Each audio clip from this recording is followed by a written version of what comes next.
traditions that go far beyond the Bible. Some of us have certain hymns that have to be sang.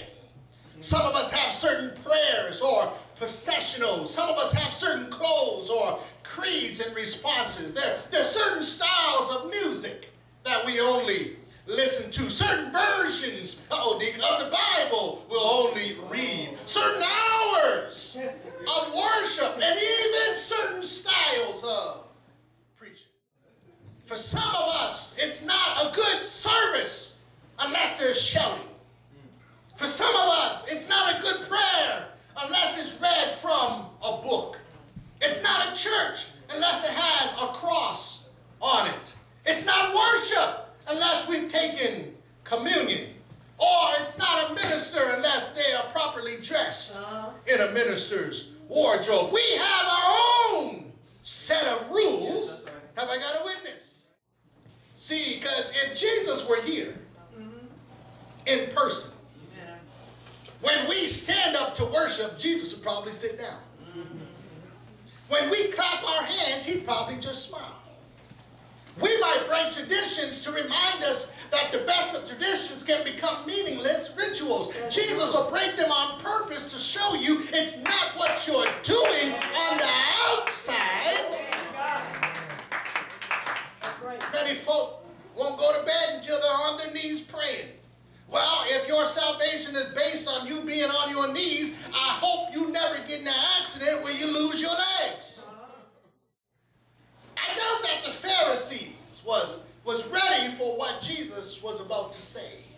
See, it's funny because I have a friend that we grew up with, and I remember when I said I was saved, his job, his sole purpose was to catch me make a mistake.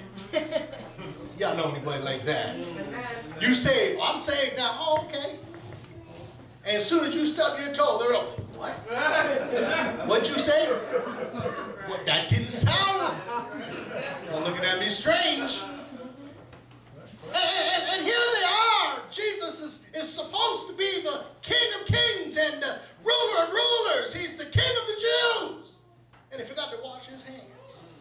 The Pharisees, right off the bat, matter of fact, there wasn't even just one. The others that were there said, look at you. You're supposed to be sent from God, and you're full of sin because you couldn't even wash your.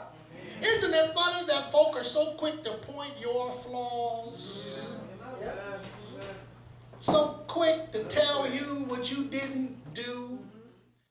I'm very careful, my brothers and sisters, before I talk about a child of God.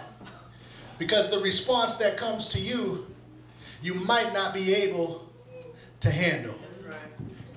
Y'all remember when Nicodemus wanted Jesus to say something to him? And Nicodemus said, Jesus, what must I do? And Jesus looked at Nicodemus and said, I want you to give away everything you got. You better be careful before you ask Jesus something or try and talk. He said, in order for you to be saved, Nicodemus, give all your money away. Look at, I lost some of y'all right now. If I said to you, God said, that, now I'm talking if God said. God said for you to give your car to Sister So-and-so that doesn't have a car. And you begin to think to yourself, now wait, now if I give my car, then I ain't got a car. Well, how full God, and this is the famous folks say, God ain't talking to that person. That person's not led of God. So what Jesus says to them is this.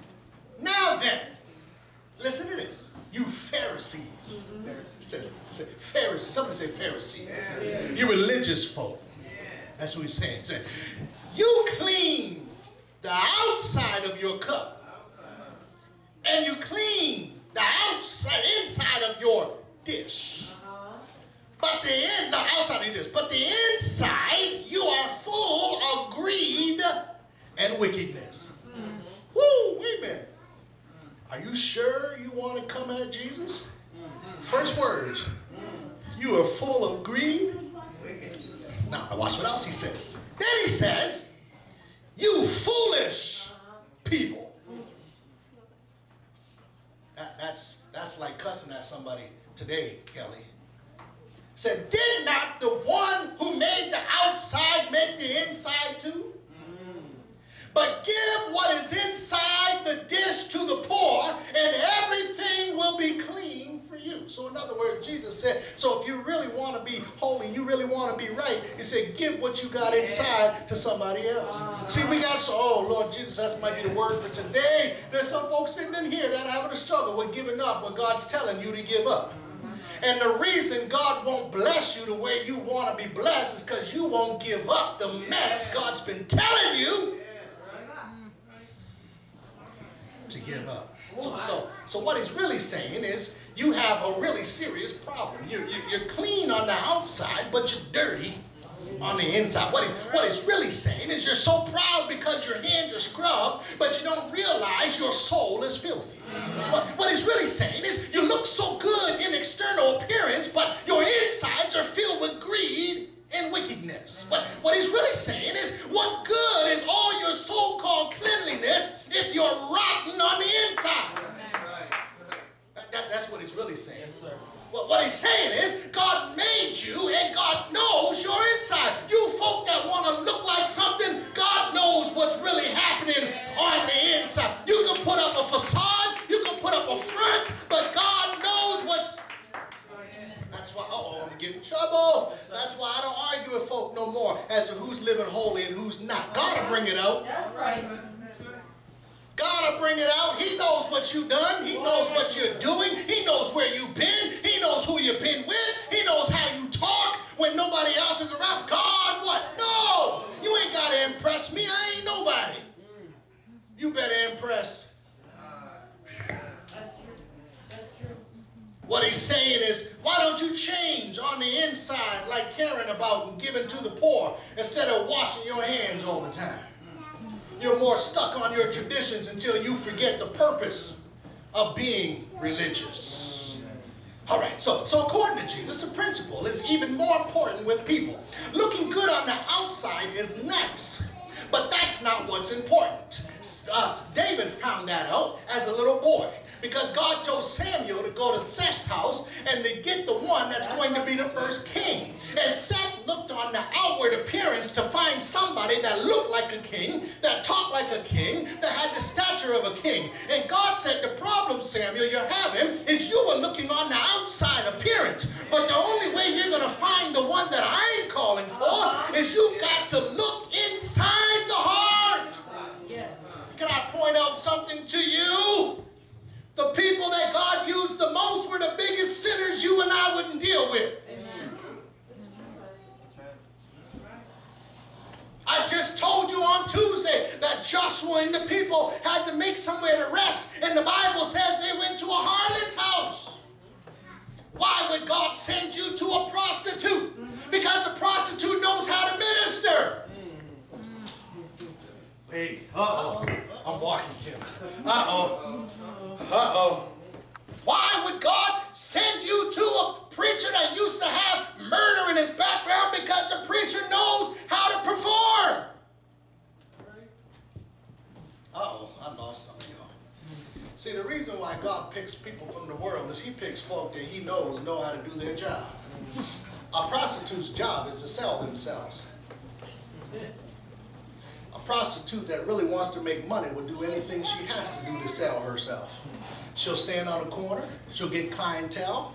She'll have phone numbers. She'll have a certain list of people. She'll know exactly who to call when she needs a certain amount. She knows how to do her. You ever think like that? A prostitute's probably one of the best business people in the world. Look at y'all looking at me. So what Jesus does, Jesus said, well, I'm going to save that prostitute. And instead of selling her body, she's going to sell me. She's going to say, every person you need. Matter of fact, I got a witness. It was that woman from Samaria. That, you see, y'all thought I was making up something. That Jesus knew that she was a harlot. She didn't describe herself. She didn't introduce herself. But Jesus knew. And when she came and said, why are you talking to me? Jesus said, well, I'm talking to you because you're going to be my witness. Because the husband you have right now is not even yours. God will use the lowest. You better check yourself before you wreck yourself.